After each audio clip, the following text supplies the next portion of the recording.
క్రీస్తునందు సహోదరి సహోదరులారా, ప్రభువైన యేసుక్రీస్తు నామములో హృదయపూర్వక వందనాలండి. ముందుగా ఎంత మంచి సమయాన్ని ఇచ్చిన తండ్రి అయిన దేవునికి ప్రభువైన క్రీస్తు ద్వారా కృతజ్ఞతాస్తుతులు చెల్లిస్తున్నానండి. అందరూ బాగున్నారండి. వాక్యం చదువుకొని ప్రార్థన చేసుకున్న తర్వాత పాఠంలోనికి వెళదామండి. మత్తయి గారు రాసిన సువార్త 7వ అధ్యాయం 13-14 కలిసి ఉంటాయండి. ఇరుకు ద్వారమున ప్రవేశించుడి, నాశనములకు పోవు ద్వారం వెడల్పును, ఆ దారి విశాలమునై ఉన్నది, దాని ద్వారా ప్రవేశించువారు అనేకులు. జీవమునకు పోవు ద్వారము ఇరుకును, ఆ దారి సంకుచితమునై ఉన్నది, దాని కనుగొనువారు కొందరే. ప్రార్థన చేసుకున్నాం. పరలోకమందున్న మా తండ్రి, పరిశుద్ర ప్రేమ గల తండ్రి, గొప్ప తండ్రి, యెహోవా తండ్రి, మీ ప్రియకుమారుడు యేసుక్రీస్తు ప్రభువారి ద్వారా కృతజ్ఞతాస్తుతులు చెల్లిస్తున్నాము నాయన. ఈ రాత్రి వేళ మా అందరితో మాట్లాడమని మా ప్రభు అయిన యేసుక్రీస్తు నామమున వేడుకుంటున్నాం తండ్రి, ఆమేన్. ప్రభు యేసుక్రీస్తు నామములో హృదయపూర్వక వందనాలండి. దేవుని కుమారుడు యేసుక్రీస్తు ప్రభువారి లోకానికి వచ్చిన తర్వాత పరలోక రాజ్యం సమీపిస్తుంది కనుక మారు మనసు పొందమని ప్రకటింప మొదలుపెట్టారు. ప్రతి పాఠం చెప్పినప్పుడు దగ్గరగా ఇప్పటికి 3000 మెసేజ్ 3000 దాటిపోయింది. యూట్యూబ్లో పెట్టినది 5000 దాటిపోయింది.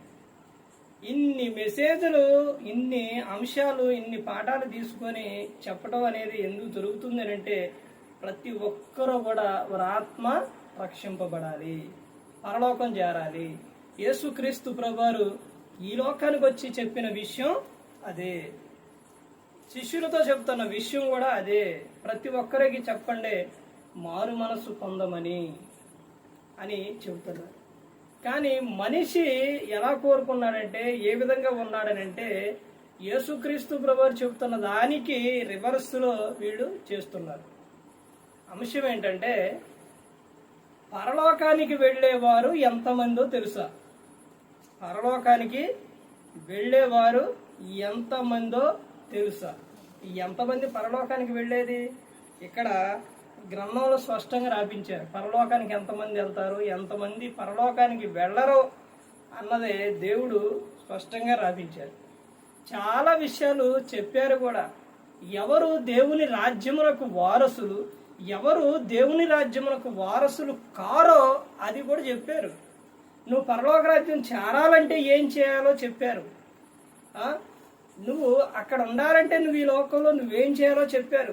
ఇవన్నీ చెప్పారు. ఇవన్నీ చెప్పిన తర్వాత యేసుక్రీస్తు ప్రభువు చెబుతున్న విషయం ఏంటంటే, నాయన మీరు ఇదిగో నేను ఇన్ని ఉపమానాలతో ఇన్ని విధాలుగా చెప్పాను, ఇదిగో మారు మనసు లేకుండా పరలోకానికి ఇచ్చారో, ఇదిగో నీ క్రియలు చెడ్డవైతే నువ్వు దేవుని రాజ్యంలో ప్రవేశం లేదు అని చాలా విషయాలు చెప్పారు.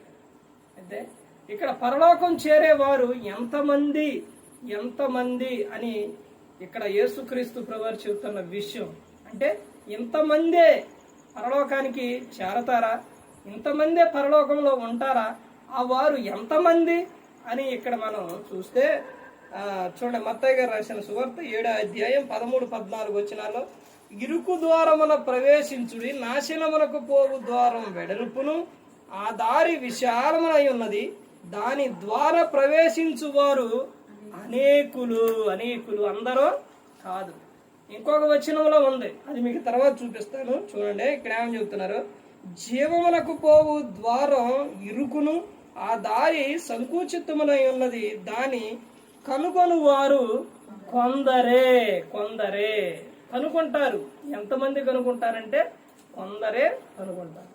తర్వాత ఇంకో విషయం చూడండి, మత్తయి గారు రాసిన సువార్త 22వ అధ్యాయం, ఇక్కడ ఏమని చెబుతున్నారు, మత్తయి గారు రాసిన సువార్త 22వ అధ్యాయం 14వ వచనం, కాగా పిలవబడిన వారు అనేకులు, ఏర్పరచబడిన వారు కొందరే అని చెప్పాను.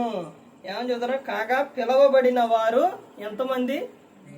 అనేకులు. దేవుడు ఎంతమందిని పిలిచిండు? అనేకులను పిలిచిండు. నాయన రండి, నాయన నా యొద్దకు రండి నాయన. మత్తయి గారు రాసిన సువార్తలో చెబుతారు, నా యొద్దకు రండి నాయన, నేను మీకు విశ్రాంతిని కలుగు చేస్తాను, నెమ్మది కలుగు చేస్తాను, ప్రయాసపడి భారం మోసుకున్న సమస్త జనులారా నా యొద్దకు రాండి నాయన అని చెప్తున్నారు. ఈ లోకం శాశ్వతం కాదు నాయన, పరలోకం ఉంది, నేను ఆ పరలోకం ఇస్తాను, ఆనందంగా ఉంటావు, సంతోషంగా ఉంటావు, రాణి నాయన, నా ఎద్దుకు రాణి నాయన చెబుతాను. అదే విషయం సామెతల గ్రంథం 1వ అధ్యాయంలో చెబుతారు. ఏమనంటే 24 వచనం నుంచి అక్కడ మొత్తం కూడా ఏమని చెబుతారంటే, నేను పిలిచినప్పుడు మీరెవరో కూడా రాలా, నేను చెప్పినప్పుడు ఎవరో కూడా వినలా, ఇప్పుడు మీకు అపాయం వచ్చింది, ఇప్పుడు మీరు ఎలా తప్పించుకుంటారు? నాకు మొర్ర పెట్టినా కానీ నేను వినను అని చెబుతున్నాను. ఇక్కడ ఏమని చెప్తున్నారో చూడండి ఆయన అసలు విషయం. కాగా పిలువబడిన వారు అనేకులున్నారు, ఎంతో మందిని పిలిచారు. ఎందుకు పిలిచారు? నాయన రాణి నాయన, నా యొద్దకు రాణి నాయన.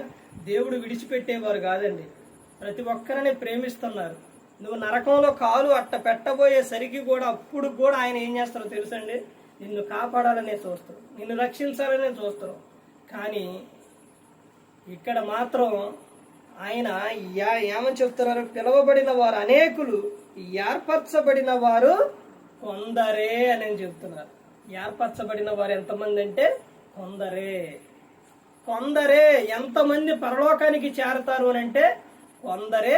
ఇందాక ఎంతమంది? అక్కడ మత్తయి గారు రాసిన సువార్త 7, 13, 14 ఎంతమంది? ఇరుకు ద్వారాన్ని పోయేది ఎంతమంది?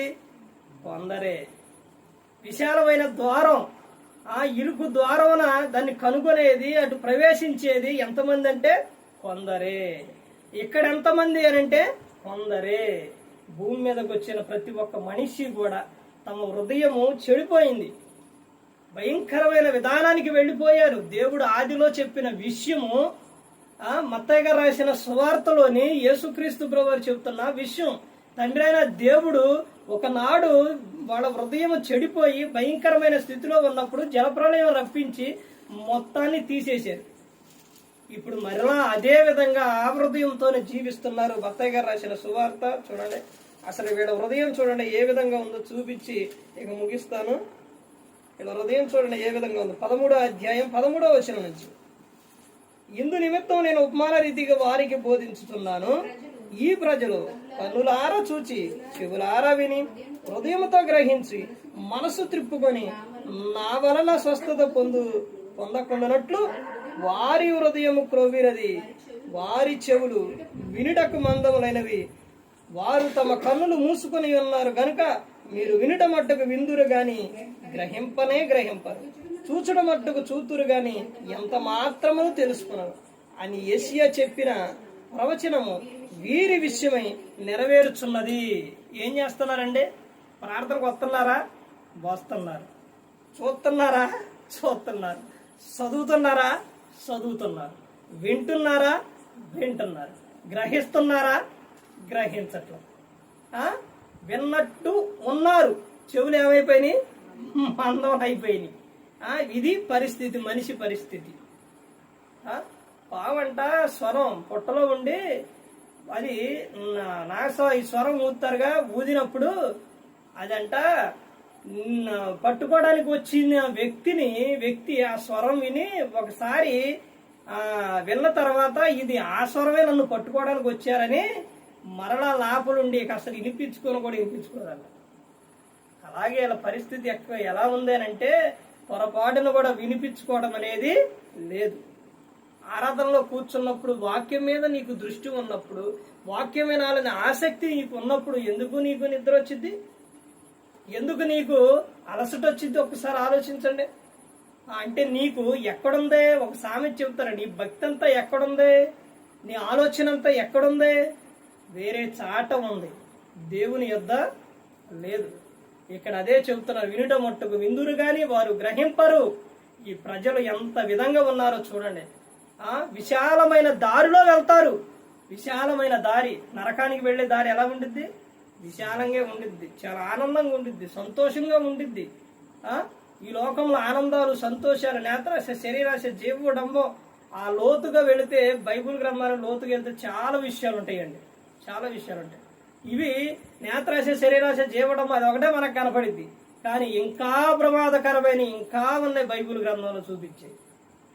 మనిషి ఎలా మారిపోయాడు అని అంటే విశాలమైన దారిలో వెళ్ళడానికే మనిషి కోరుకుండో, తర్వాత ఆ దారిలోనే వెళ్ళి ఇరుకు ద్వారమును వదిలిపెట్టారు.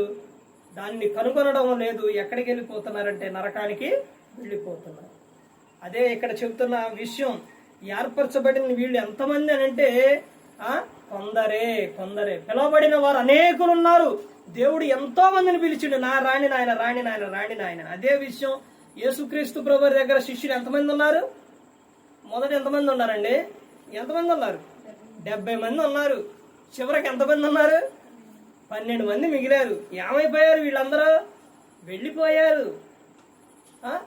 వెళ్ళిపోయారండి. అలాగే లోకంలో కూడా కోట్ల మంది ఉన్నారు ప్రజలు. వాళ్ళందరినీ రాణి నాయన రాణి నాయన అని పిలుస్తున్నారు. కానీ ఏర్పరచుకున్న వారు ఎంతమంది? ఎంతమంది దేవుని పని చేస్తున్నారు? ఎంతమంది సువార్త పని చేస్తున్నారు? ఎంతమంది సువార్త చెబుతున్నారు? ప్రతి ఒక్కరు కూడా గమనించుకోవాలి. అలా వెళ్ళిపోయిన వారు ఎంతమంది ఉన్నారంటే అపోస్తలుడైన పౌలు గారు ఎమ్మటే ఉండి చాలా మంది వెళ్ళిపోయారు. చివరగా ఆ విషయం చూసి ముగించుకుందాం. అపోస్తలుడైన పౌలు గారు తిమోతికి రాసిన 2వ పత్రిక, ఈ ఒక్క విషయం చూసి మనం ముగించుకుందాం. ఎక్కువ సమయం తీసుకెళ్ళాలండి. అపోస్తలుడైన పౌలు గారు తిమోతికి రాసిన 2వ పత్రిక 4వ అధ్యాయం 10వ వచనం చూడండి.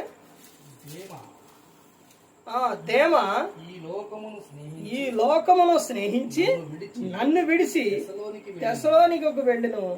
క్రేస్కే గలతీయకును తీతు దల్మాతుకును వెళ్ళిరి. లోక మాత్రమే నా యొద్ద ఉన్నాడు. మార్కును వెంట పెట్టుకొని రమ్ము. అతడు పరిచారము నిమిత్తము నాకు ప్రయోజనకరమైన వాడు. తుకీకిను ఎఫెసుకును పంపితిని. ఇక్కడ చూడండి ఎంతమంది ఉన్నారో చూడండి. అపోస్తలుడైన పౌలు గారు ఎమ్మట ఉన్న వారు అసలు వీడు మామూలు విషయం, మామూలు వాళ్ళు కాదు వీళ్ళు. తీతుకు రాసిన పత్రిక, తిమోతికి రాసిన పత్రిక వాళ్ళకి చెప్పి రాపించారు, వాళ్ళకి చెప్పారు. కానీ వారే సమయంలో వాళ్లే ఏం చేశారు? వెంట ఉండకుండా వెళ్ళిపోయారు. ఎవరున్నారంట అక్కడ? ఆయన యొద్ద దేమ అనే వ్యక్తి ఏం చేసిండు? ఈ లోక స్నేహమును స్నేహించి అతను అక్కడి నుంచి వెళ్ళిపోయాడు. ఎవరుండారు మరి ఆయన ఎమ్మటే? ఎవరున్నారని అంటే అక్కడ చెబుతున్నారు, మార్కును వెంట పెట్టుకొని రమ్ము. అతడు పరిచార నిమిత్తం నాకు ప్రయోజనకరమైన వాడు అని చెబుతున్నారు. అంటే ఉన్నవారు మొత్తం, వచ్చిన వారు మొత్తం ఏమైపోయారు? లోకములోనికి వెళ్ళిపోయారు. దేవునితో అంతం వరకు నడవాలన్నా, అంతం వరకు ఉండాలన్నా దేవుని శక్తి, దేవుని కృప, దేవుని వాక్యం నీలో ఉండాలి. అలా ఉన్నప్పుడే వాక్యం, ప్రార్థన నీలో ఉన్నప్పుడే నిలబడగలుగుతారు. అలా కాకుండా ఆ విషయాలే యేసుక్రీస్తు ప్రభువు చెబుతున్న విషయం ఏమిటి అని అంటే ఆయన చెబుతున్న విషయం విత్తువాని ఉపమానం. విత్తువాని ఉపమానంలో అక్కడ చెబుతున్న విషయం, వాళ్ళు ఆ విత్తనాలు ఎక్కడెక్కడ పడిపోయినాయో, ఏ విధంగా ఉన్నాయో, తర్వాత మనుషులు కూడా ఎలా ఉంటారో అన్నదే అక్కడ యేసుక్రీస్తు ప్రభువు స్పష్టంగా చెప్పారు. ఇలా ఎన్నో ఉపమానాలు యేసుక్రీస్తు ప్రభువు చెప్పారు. ఎంతో మంది సేవకులు ఏమంట ఉండి కూడా ఎంతో మంది సేవకుడిని వదిలిపెట్టి లోకంలోకి వెళ్ళిపోయిన వారు కూడా ఉన్నారు. ఇలా ప్రతి ఒక్కరూ కూడా గమనించుకోవాలి, ప్రతి ఒక్కరూ కూడా తెలుసుకోవాలి. ఎందుకని అంటే ఇలా దేవుని యొద్దకు వచ్చి మరలా నువ్వు వెనక్కి వెళ్ళిపోతే ఏం జరుగుతుందో తెలుసండి. నాగటి మీద చేయి పెట్టి వెనక తట్టు తిరిగితే ఏమైపోతావు? మరలా నువ్వు పాడైపోతావు. అర్థమైందండి? చూసేవాడు పరలోకానికి చేరడం. ఎంతమంది చేరతారు పరలోకానికి అని అంటే, ఎంతమంది వెళ్తారు పరలోకానికి? కొందరే వెళతారు. అందరూ కూడా ఈ లోకాన్ని స్నేహించి లోకాశలతోని జీవించేసి అపవాది ఎరలోకి వెళ్ళిపోతున్నారు. అది ప్రతి ఒక్కరు కూడా గమనించుకోవాలి. ముందే యేసుక్రీస్తు ప్రభువారు రాపించారు ప్రతి ఒక్కడి కూడా. 70 మంది శిష్యులు, చివరకు 12 మంది మిగిలిపోయారు. మొత్తం కూడా వెళ్ళిపోయారు, విడిచిపెట్టి వెళ్ళిపోయారు. ప్రభుని విడిచిపెట్టి చివరిలో శిష్యులు కూడా ఏమైపోయారు? వదిలిపెట్టి వెళ్ళిపోయారు. అలా వెళ్ళిపోయిన తర్వాత తెలుసుకొని పశ్చాత్తాపడి మరలా వారు తెలుసుకున్నారు. అందుకని ప్రతి ఒక్కరు కూడా గమనించుకోవాలి. ఈ లోకం శాశ్వతం కాదు. శాశ్వతమైన లోకం, పరలోకం క్రీస్తుని నమ్ముకుంది ఎందుకు అని అంటే నిత్యము కూడా జీవించి ఆనందంగా సంతోషంగా ఉండడానికే, పరలోకం చేరడానికే క్రీస్తుని నమ్ముకుంది. అందుకని ప్రతి ఒక్కరు కూడా ఎవరు నశించి నరకానికి వెళ్ళిపోకూడదని యేసు క్రీస్తు ప్రభు ఈ లోకానికి వచ్చి మనందరి కోసం శిలువలో ఆయన మరణించారు. ప్రతి ఒక్కరు కూడా దేవుని యందు భయభక్తులు కలిగి పరిశుద్ధాత్మ మాట ఇంటూ హృదయ శుద్ధిని కాపాడుకుంటూ క్రీస్తుని పోలి నడుచుకున్నప్పుడు ఈ లోకం విడిచినప్పుడు పరలోకానికి చేరుకుంటారు. ప్రభు మాట వింటే, ప్రభు చెప్పిన మాట ప్రకారంగా నడిస్తే ఈ లోకంలో ప్రతి ఒక్క కుటుంబం కూడా ఎలా ఉంటుందంటే ఆనందంగా ఉంటుంది. తర్వాత ప్రతి ఒక్కరూ కూడా ఈ లోకం విడిచినప్పుడు ఎక్కడికి వెళ్తారు అంటే పరలోకానికి చేరుకుంటారు. ప్రభు అందుకే మన కోసం ప్రాణం పెట్టింది. అది ప్రతి ఒక్కరు కూడా తెలుసుకొని క్రీస్తుని పోలి నడుచుకున్నప్పుడు ఈ లోకం విడిచినప్పుడు పరలోకానికి చేరుకుంటారు. మరి ఈ విధంగా నిలబెట్టి మాట్లాడించిన తండ్రి నా దేవునికి కృతజ్ఞతాస్తుతులు చెల్లిస్తూ ఇంతవరకు శ్రద్ధగా ఉన్న మీకు ప్రభు పేట హృదయపూర్వక వందనాలు చెల్లిస్తూ ఈ మాటలు ముగిస్తున్న అందరికీ వందనాలు.